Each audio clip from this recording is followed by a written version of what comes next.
Hey there, teacher.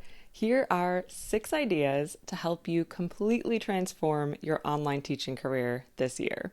If you don't know me already, I'm Shannon from TEFL Horizons, and if this is the first time that you've joined me for a video, a very warm welcome, or welcome back if you've been here before. I've been an ESL teacher of adult learners, particularly online, as well as a teacher trainer for many years, and these 6 ideas that I'm about to share with you have directly contributed to my success in my own online ELT career, and so now I want to pass them along to you as well. Implementing these techniques will make your online lessons more effective, more fun, and ultimately they will lead to glowing recommendations from your students so that you can start to book even more students through those amazing word-of-mouth referrals. Okay, ready? Here we go. Idea number 1 is to include more student-to-student interaction in each of your lessons. Now, I know that using breakout rooms online can take some finesse and maybe some patience, but a successful lesson requires a lot of student talking time, or STT if you've heard that abbreviation, even when it's an online lesson. And the best way to incorporate more student talk time is to get those students talking in pairs or small groups. So if you've been dragging your feet on using breakout rooms on Zoom or on whatever platform that you use to teach your online classes, now is the time to bite the bullet and start practicing with those. You'll want to try to include at least a little bit of pair work. So again, that means breakout room time in the lead-in, the beginning of your lesson, to let students warm up. And then it's a great idea to include several pair check opportunities on the activities that you do throughout the lesson. So what that means is once the students have completed an activity working on their own, the next step should be to compare answers with a partner in breakout rooms. And then finally, having some kind of fluency or discussion task in small groups at the end of the lesson is a really nice way to wrap the lesson up on a fun and fluent note. All right, idea number 2 is to use lesson frameworks. If you're not familiar with what a lesson framework is, it is an absolute game changer in ensuring that each lesson you teach is not only well structured, but that it flows seamlessly and achieves all of the aims and objectives that you've set for that lesson. Frameworks also, this is a great bonus, help to streamline your planning process, which is going to cut out a ton of prep time for you, and it's going to really reduce your stress around lesson planning. You'll no longer have to guess what kind of activity to plan next in every single lesson. You'll automatically know exactly what to do because you're just going to follow the lesson framework. Again, if frameworks are not something that you're super familiar with, I'm going to link to a blog post that's going to give you a really nice introduction in the notes below this video. I'll also link to another video at the end of this one that's going to give you basically a crash course in online teaching fundamentals, as I like to call them. That's going to cover more ideas for how to incorporate pair work into your lessons, as well as give you a lot more info on using these lesson frameworks that I'm talking about. Idea number 3 is to incorporate more authentic materials into your online lessons. So even if you're teaching from an assigned course book, consider how you can bring in more real-life examples of English, right? Every now and then it's great to mix it up and create a lesson based around something like a blog post, a YouTube video, maybe a TED Talk, or anything else that you know your students will be interested in that's more of a real-life material, something that's used by already proficient English speakers in the world for something other than the purpose of learning. If you're not sure how to go about this, the first step is to get super comfortable with those lesson frameworks that I just mentioned as idea number 2, and that's going to make designing whole lessons around those authentic materials way easier. Because I know that's one of the downsides, right, to using authentic material, something like a YouTube video or a blog post. It's not the same as when you have a course book where a lot of the exercises are already created for you. You have to make all of those yourself. So that's where understanding the framework is going to help you be able to take any piece of material, whether it's from a course book or from something real world, right? Something occurring outside of the learning environment, and help you understand exactly how to design a full lesson around it from scratch. And then even if you are using a textbook, sometimes textbook activities can be adapted to feel more authentic, to feel more relevant to students' everyday lives with small but very important changes. So, for example, maybe you have an activity in a course book that's something like write a 1-paragraph description of this picture. Okay, it's a writing task. It's a paragraph, so it's cohesive. The students have to produce a whole text, but it doesn't feel very authentic or very real life because it's just a paragraph. Like, that's not something that we do in our everyday lives in English. Oh, here's a picture. I think I'll write a paragraph about it.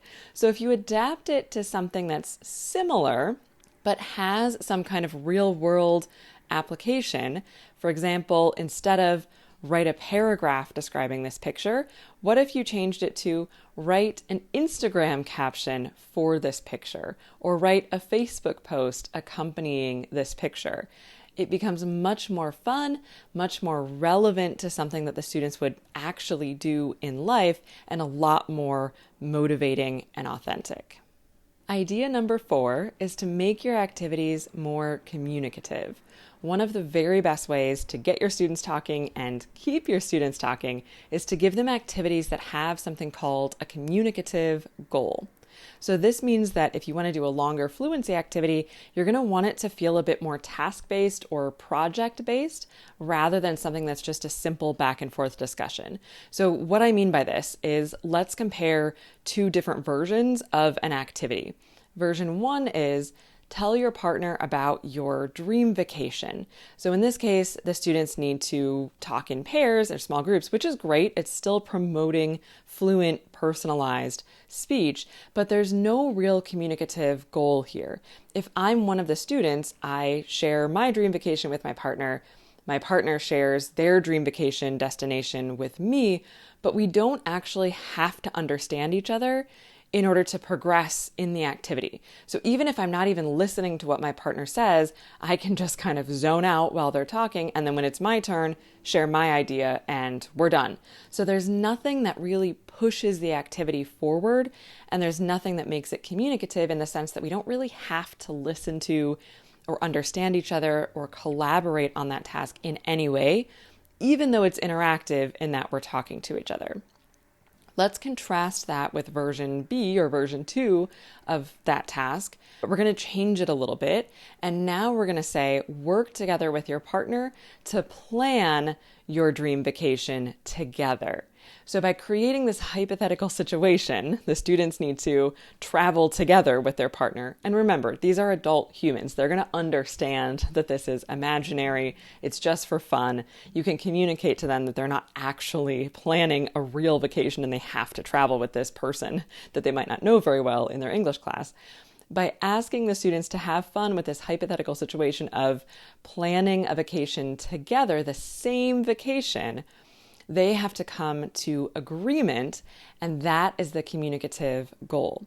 So they're no longer talking just because the teacher said, talk about your dream vacation.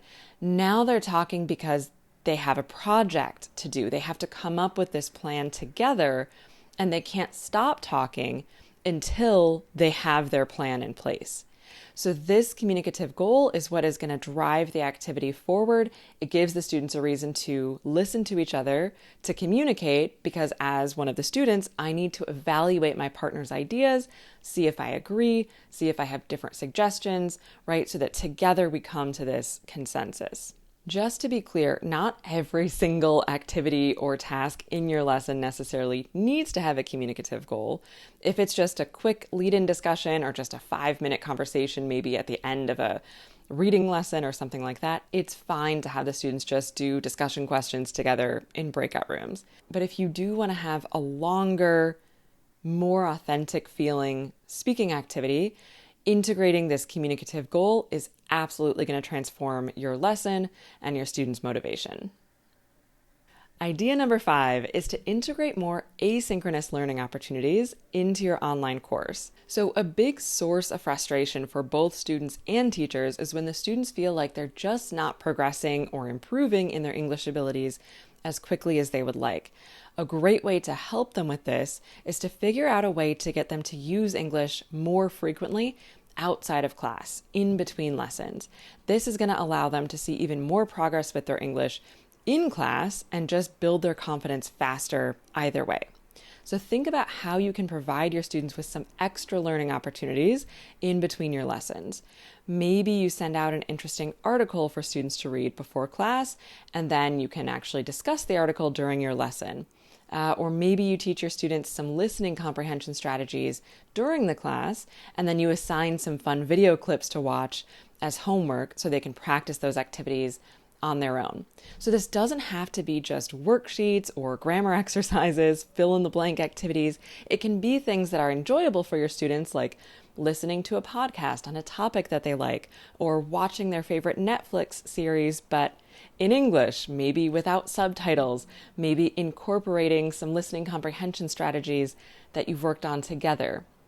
So if you find activities that your students already enjoy in their native language or in another language in which they're proficient, getting them to do these same activities in English, but with a bit more intention, can be a great way to motivate them to use English, or at least be exposed to English outside of their time with you.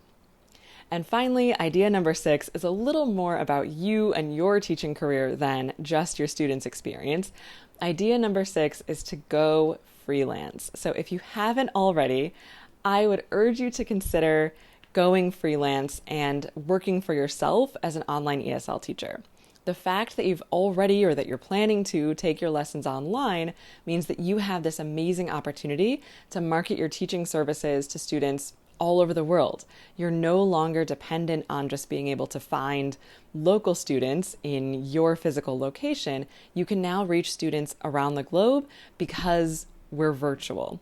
It also means that you get to design your own courses, plan the lessons you like, teach the activities that you really want to teach and that your particular students really need. You're no longer tied to a language school's predetermined curriculum or material or way of doing things or anything else. So once you've decided what you want to offer, you've done a bit of brainstorming about who your ideal students are. Maybe you really want to teach business English or just exam prep or only young learners. It's completely up to you. Once you've decided kind of what your niche is, what's your area of expertise, the sky is really the limit. It is an amazing feeling to be able to design the lessons and courses that you want to teach and make money for yourself without that language school or big company taking a huge cut of your earnings. So if you love these ideas and you want some support in implementing them, you actually want to work with me to transform your teaching career in the coming year, check out the ways that you can work with me below in the notes to this video. If you are looking to jumpstart your online teaching career in a big way, I would absolutely encourage you to join my online English teacher program. That is going to help you get extremely comfortable with everything I mentioned in this video. Student-to-student interaction. We go deep into all of the lesson frameworks so that you can get really confident with how to use those. And there's even an option to do a live teaching practicum if you want hands-on practice and feedback on teaching actual students on Zoom.